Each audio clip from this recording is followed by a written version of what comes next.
Hi, Dr. Choll Kim here from San Diego, California. I have Dr. Vivek Mohan from Chicago, and we're going to talk about something that is a little on the sensitive side, but something really important. So when I'm seeing patients in clinic, I'm struck by this kind of misconception that when patients have spine surgery, none of them do well, and many of them end up paralyzed. Even my referring physicians have this outlook, and obviously, if that was my practice, I'd have a hard time having a successful practice. So I like to address this really sensitive topic about kind of myths, misconceptions, and overly kind of negative viewpoints on spine surgery. What do you think is the reality? Like, what can a patient expect for a lumbar fusion surgery in terms of outcomes, complications, how often they occur, et cetera? So as you know, ultimately, the best outcomes happen when the patients have the best indications for the surgery, right? When you have an instability, a fracture, stenosis, when you do a laminectomy or a fusion, the outcomes, correlate to the diagnoses and the indications based on MRI and exam. So that's number one, right? Best indications for the surgery will produce a good outcome. We should just touch on that, because that is so important. You can do a perfect surgery on the wrong patient, and guess what? They won't do very well. Correct. So the first step is you're telling patients, make sure that the diagnosis is really well established before you have surgery, because that's probably one of the most important things. I totally agree with you. Correct. And that can be done through a variety of methods, usually with seeing multiple doctors, therapists. Pain injections can help provide the diagnostic clues. But furthermore, I think another myth is that a lot of patients think that the risk of paralysis is significant.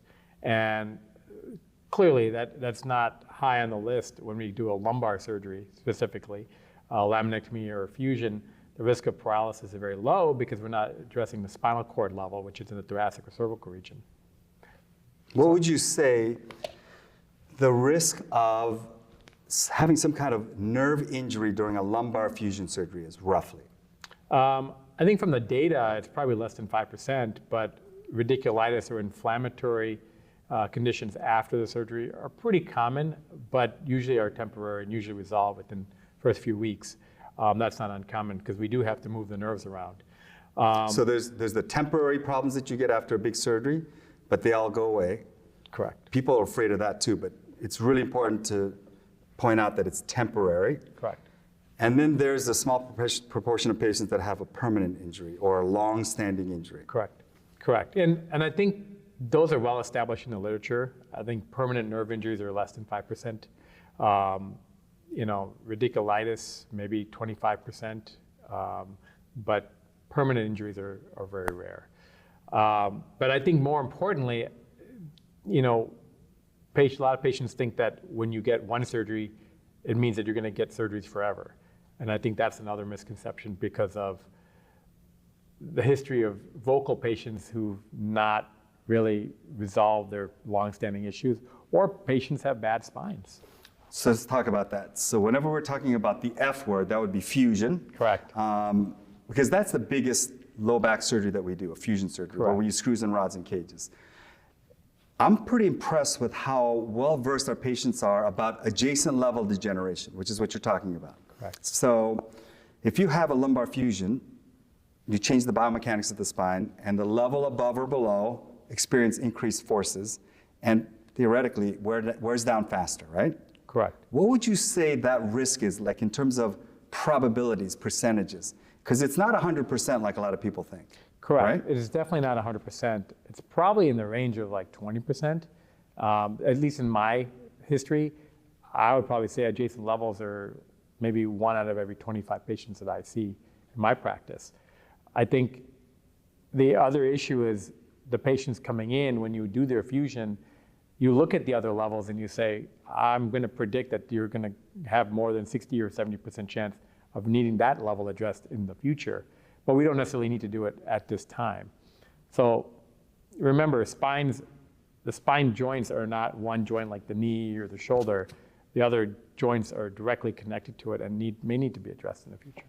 Yeah, it would be like trying to take care of a patient that has 5 knee joints in one leg. Correct. And they show up with right knee pain, and you have to figure out which knee or which group of knees, and then when you operate on that 1 or 2 knee, how it's going to affect the other knees next to it. That's kind of what we're talking about. Exactly.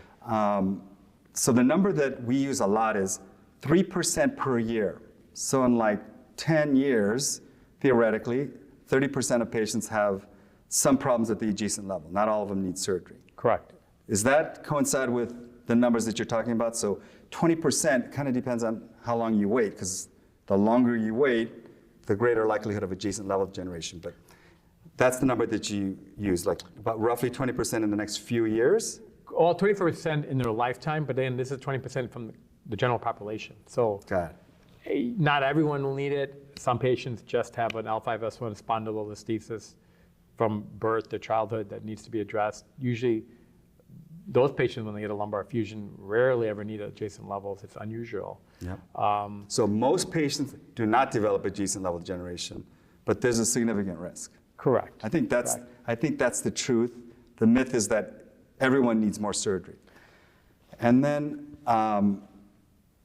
what about the recovery? Because I have a lot of patients that think they need to rest in bed for a month and not do anything.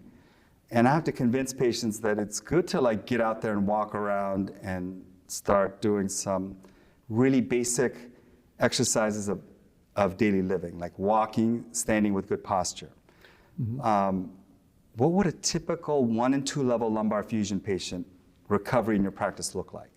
So the first couple of weeks, you're walking in the house or in the neighborhood, but after a month or two, they're outside, they're walking, they're going for walks with their family, they could travel, but just knowing that there's some restrictions involved while it's healing. So for the first few months, they're not, doing heavy laborious work. Yep. Right? But everyone's getting up out of bed by themselves and they're walking and standing for exercise. Yes. Right away.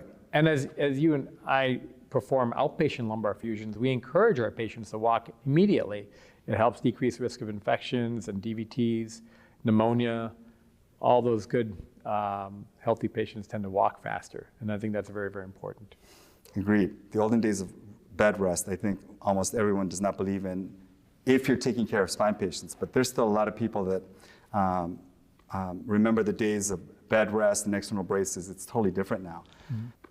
For a patient that is considering lumbar fusion surgery, how would you summarize the key things that they should keep in mind in terms of not getting bogged down by all these myths and misconceptions?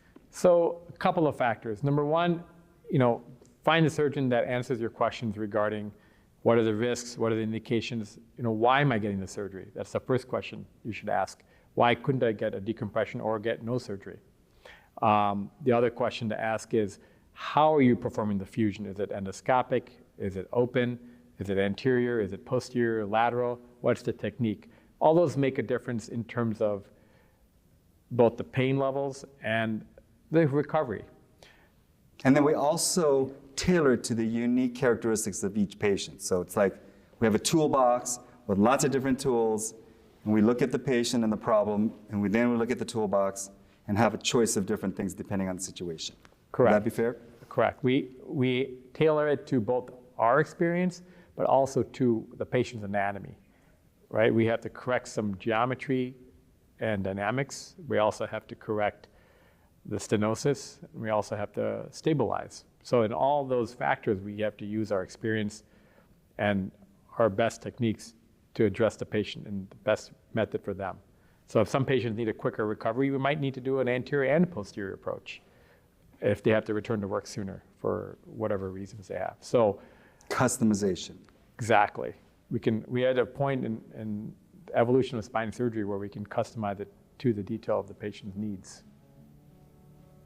Excellent. Well, thank you very much, Dr. Mohan. Thank you.